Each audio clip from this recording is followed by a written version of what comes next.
संकट कटे मिटे शपीरा में आप सभी दर्शकों का स्वागत है। दर्शकों, साल के अंदर 2 बार नवरात्रे आते हैं और जो कि चैत मास के जो नवरात्रे होते हैं, यहाँ पर हमारे वर्ष का, जैसे कि हिंदू वर्ष का प्रारंभ होता है और इन नवरात्रों के अंदर जो भी भक्त पूजा पाठ 9 दिन तक उपवास या व्रत करते हैं, उनकी माता रानी मनोकामना पूर्ण करती हैं।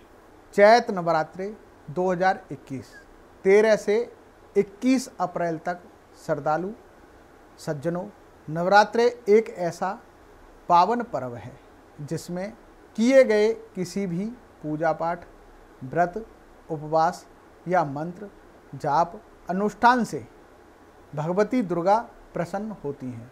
उनके आशीर्वाद से भक्तों के सभी मनोरथ पूर्ण होते हैं। ब्रह्मा, विष्णु, महेश ही नहीं, त्रिदेवियों की अनुकंपा भी बड़ी सरलता से उपलब्ध हो जाती है। भैरव जी व हनुमान जी तो भगवती के विशेष स्नेह भाजन होने के कारण भक्तों के कल्याण के लिए नवरात्रों में किए गए अनुष्ठानों से शीघ्र दर्वित हो सारे संकटों का निवारण कर अभिलाषित फल प्रदान कर देते हैं।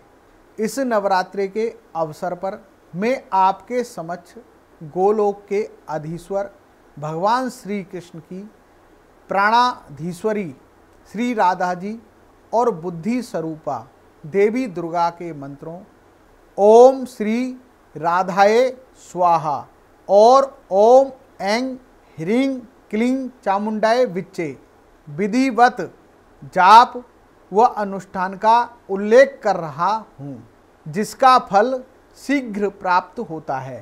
प्राचीन ग्रंथों के अनुसार आदि शक्ति दुर्गा जगत जननी हैं।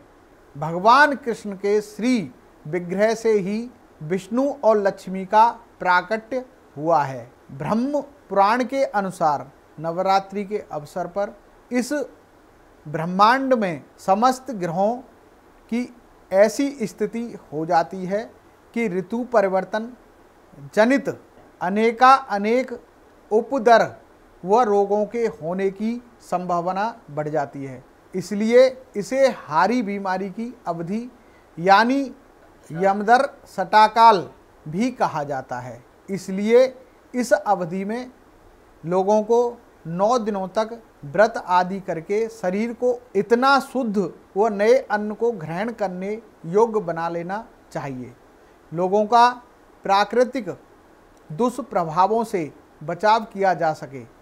इतना ही नहीं, इस अवधि में शास्त्रोक्त उपाय करने से जन्म जन्मांतर के पापों या शापों का बड़ी सरलता से सम्मन भी हो जाता है। बालाजी बजरंग बली हनुमान तो अति शीघ्र प्रसन्न हो भक्तों का कल्याण कर देते हैं। यहाँ यह बात भी स्पष्ट कर देना चाहता हूँ कि जगदम्बा दुर्गा की अनुकंपा से ही विश्व के सारे कल्याण होते हैं। दुर्गा का अर्थ होता है दुखों का नाश करने वाली देवी। यदि नवरात्रि के अवसर पर भगवती की पूजा पाठ करके उनके 9 स्वरूपों की अनुकंपा हासिल कर ली जाए तो स्वतः 9 ग्रहों के कुप्रभाव को दूर किया जा सकता है। नवरात्रे में किए गए ये विशेष मंत्रों के जप से ग्रह दोष दूर हो जाते हैं। इस अवधि में देवी दुर्गा के 9 अक्षरों वाले निर्वाण मंत्र के जाप की विशेष महत्वता है। भगवती के 9 स्वरूपों वाली शक्ति या 9 ग्रहों में से हर एक ग्रह की नियंत्रित होती है। यही वजह से कि हर प्रकार के संकटों का निवारण व मनोवांछित फलों की प्राप्ति के लिए नवरात्रि में ओम ऐं ह्रीं क्लीं चामुंडाय विच्चे निर्वाण मंत्र का जाप किया जाता है। नवरात्रि के 9 दिनों में भगवती दुर्गा के 9 स्वरूपों की विधिवत आराधना की जाती है। उनकी आराधना से संबंधित ग्रहों की अनुकूलता भी स्वतः उपलब्ध हो जाती है। आपके समक्ष 9 दिनों में प्रतिदिन किए जाने वाले भगवती के 9 स्वरूपों की उपासना में प्रयुक्त बीज मंत्रों व संबंधित ग्रहों का विवरण यहाँ प्रस्तुत किया जा रहा है, जो इस प्रकार है। भगवती का पहला स्वरूप माँ शैलपुत्री का है और उनकी अनुकंपा पाने के लिए ऐंग बीज मंत्र का श्रद्धापूर्वक जाप किया जाता है।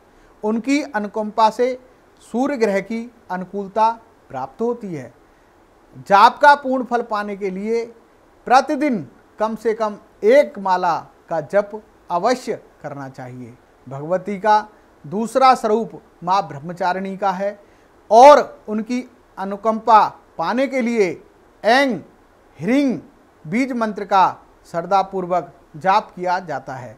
उनकी अनुकंपा से चंद्रमा ग्रह को अनुकूलता प्राप्त होती है। जाप का पूर्ण फल पाने के लिए प्रतिदिन कम से कम 1 माला का जप अवश्य करना चाहिए। किसी विशेष स्थिति में निर्माण मंत्र का जाप कम से कम 1.25 लाख बार जरूर किया जाना चाहिए।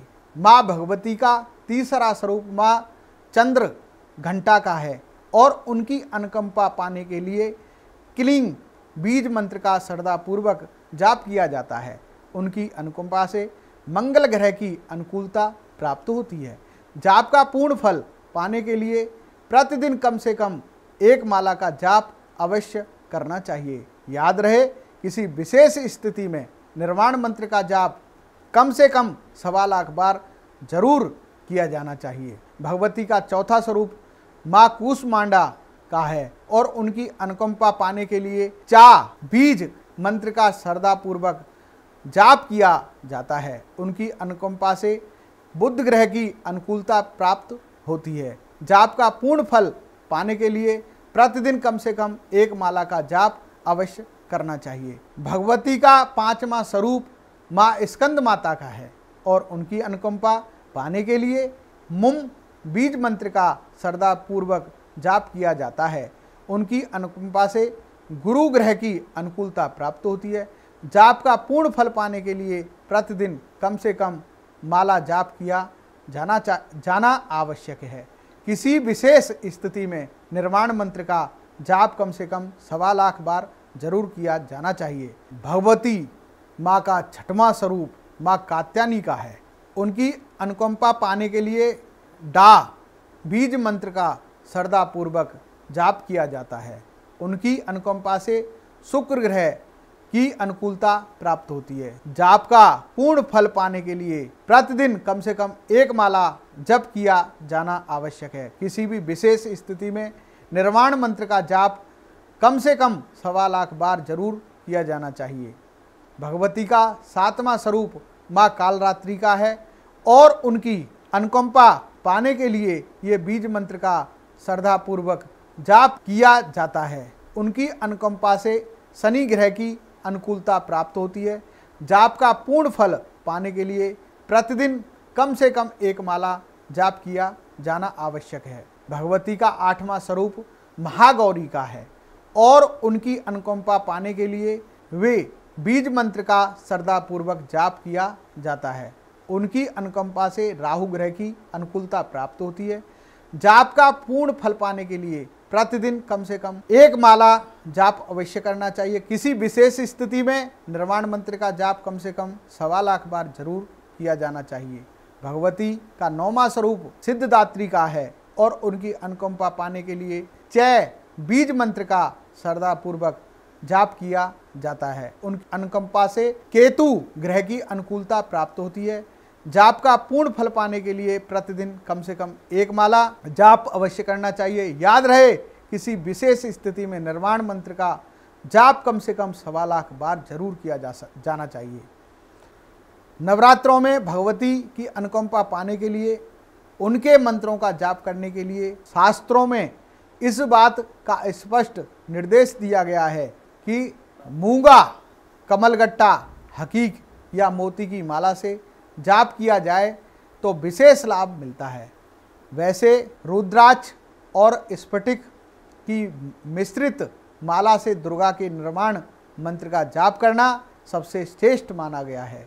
हालांकि केवल रुद्राक्ष की माला पर भी जाप किया जा सकता है। नवरात्रि में भगवती दुर्गा की अनुकंपा पाने के लिए निर्वाण मंत्र का जाप श्रद्धापूर्वक करने से उपासक को भगवती की 3 विभूतियां महालक्ष्मी, महाकाली, महासरस्वती जो सतोगुण, रजोगुण, तमोगुण की अधिष्ठात्री देवियां हैं, ये शीघ्र प्रसन्न हो जाती हैं।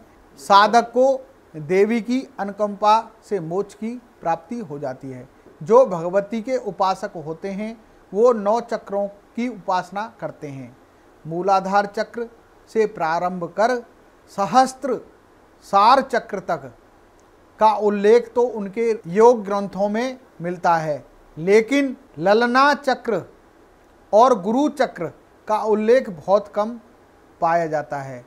जो श्रद्धालु भक्त नवचक्रों पर निर्वाण मंत्र के एक एक अक्षरों का न्यास करके उपासना करता है, उसकी कुंडलिनी शक्ति बड़ी सरलता से जागृत हो जाती है, जिसके फलस्वरूप उपासक के अंदर भूत, भविष्य, वर्तमान में समान रूप से देखने की शक्ति आ जाती है, जिसकी बदौलत वह संसार के कल्याण में संलग्न हो जाता है। याद रहे, उस शक्ति का उपयोग हमेशा जग कल्याण के लिए ही किया जाता है, अपनी स्वार्थ सिद्धि के लिए नहीं। दर्शकों, जय माता की। माता रानी आप सभी भक्तों का कल्याण करे, आपकी खुशियों से झोलियां भरे। जय श्री बालाजी, जय श्री राम। बालाजी महाराज आप सबका भला करें, कल्याण करें, आनंद हो।